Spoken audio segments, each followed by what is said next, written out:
Пожали руки, слушаем команды, максимально друг к другу с уважением боремся. Сонымен Әділет Давлумбаев және Алик Домничтің арасындағы жекпе-жек 36 және 24 жасар спортшылар. 12 жасқа Әділет Давлумбаев үлкен Алматы қаласының еркін күрес шебері. Салмақтары бір-біріне келеді. Ал осы жерде ММА барлық тұрғыдан қарайды. Соққылар, ауырту әдісі, күрес базасында барлығы болады. Универсалдық жауынгер. Ал еркін күрес Әділет Давлумбаевтың қаруы. Да, и Әділет Давлумбаев так очень активно сразу начинает бороться, сразу пытается прихватить шею.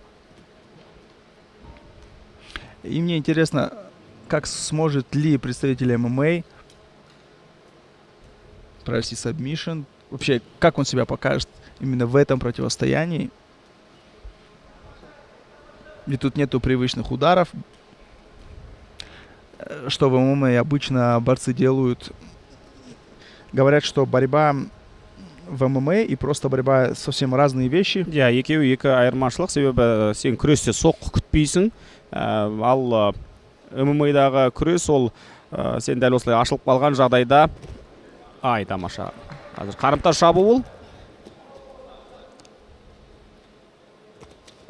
Пытается Еркін пройти. күрестің жауынгеріне аяққа өтуге тырысып жатыр қазір ММА жауынгері. Қызық.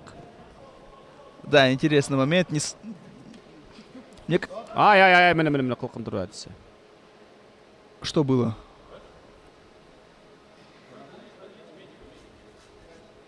Бұл жерде рефери.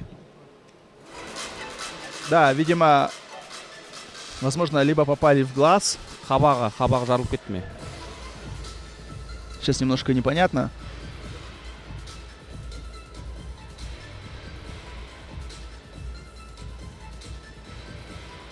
Жоқ, мұрны ғана ғана екен. Да, видимо, кровотечение было из носа. Но и при этом Әділет Давлумбаев тоже там. Бұл Әділет үшін мүмкіндік. Өйткені дәл жаңағы сәтте қылқындырып тастауға болатын еді Алик Домничтің, дәлірек айтатын болсақ.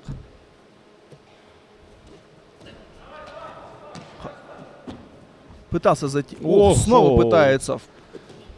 Аяққа өтіп жатыр қазір Домнич.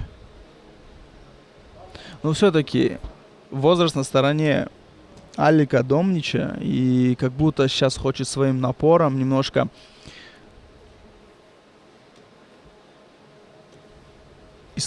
истощить, да, своего соперника давлением, именно вот этими активными действиями.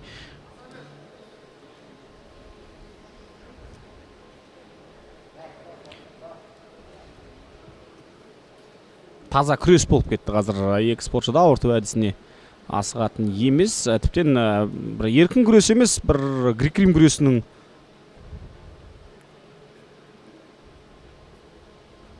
әдістері қайталанып жатыр.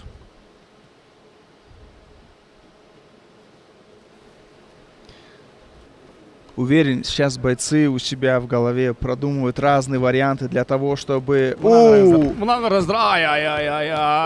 Аяғына өтті. Не болды? Күресеміз дейді.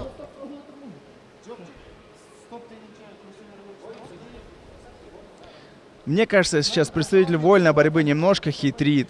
Да, вот он воткнул его в эту конструкцию, но при этом я думаю, что это было больно. Это было больно как минимум. Арқасында сызық пайда болды, қызарған. Да, бірақ бұл жерде де ағаштан немесе басқадан жасалған жоқ. Бұның өзі матадан, яғни күрестің жұмсақ.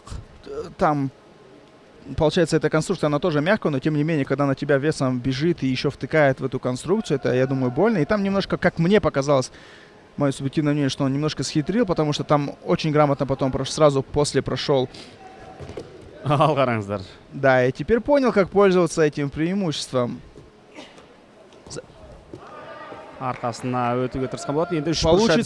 Получится ли сейчас выйти на прием Алику? Закрывает треугольник! Нет, здесь нету. Басы шығып кетуі мүмкін. Берілді. Да. Берілді. Здесь как будто больше не от треугольника, от армбара сдался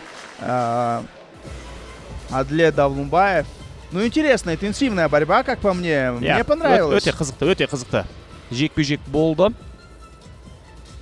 И вторая схватка этого турнира тоже намного интереснее. Как будто все немножко посмотрели, все поняли, как работать. Бүгінгі жарыс күні шын мәнісінде ұзаққа созылып жатыр. Или может потому, что люди без курток. Ол да мүмкін. Әдіс жасауға ыңғайсыз жағдайлар жасалып жатыр қазір.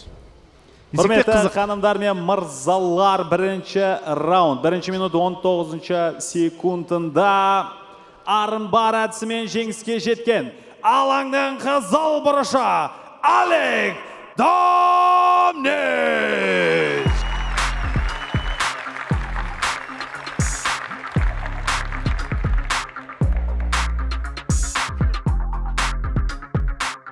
Алик, у меня вопрос. Вот ты показал даже красивую борьбу в стойке.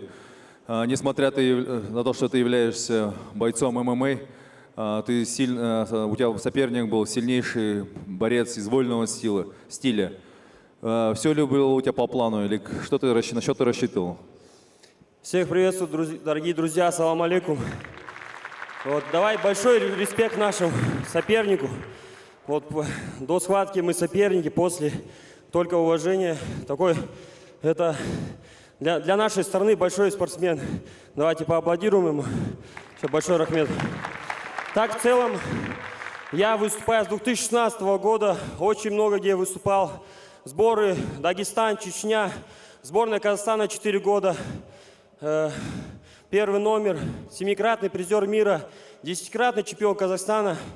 Я готов к каждому сопернику. Хоть где это бы не было, ММА, грэплинг, ММА, без разницы. Поэтому вот так вот. Будем двигаться дальше. Посмотрим, как дальше будет. Всем рахмет, кто за меня болеет. Вот так. На что ты рассчитываешь? Ты примерно понимаешь, кто у тебя в сетке, следующие соперники. Рассчитываешь ли ты сегодня выиграть? Конечно. А зачем сюда приезжать тогда? Я не вижу смысла. Все, желаю победы. Настраивайся на следующую схватку. Очень большой опыт для меня, в принципе. Даже не конкретно с борцами, работать с лучшими в Казахстане. Здесь, я как знаю, собрали лучших борцов. То есть для нас это, я думаю, для всех, для нас это очень интересный и большой опыт. Атлет, біз сізді баяғыдан танимыз, өте мықты, атақты палуансыз, қаншама жыл болды. Жасыңызға қарамай, әлі спортта жүрсіз. Бүгін енді Олег Домнич деген бәрі таниды. Қазір ММА-да бірінші номер, төбелестен күрестен өте мықты. Жалпы қалай айтасыз осы күрес туралы? Ассаламу алейкум бәріне. Бүгін үлкен шара өткізіп жатсың, рахмет саған.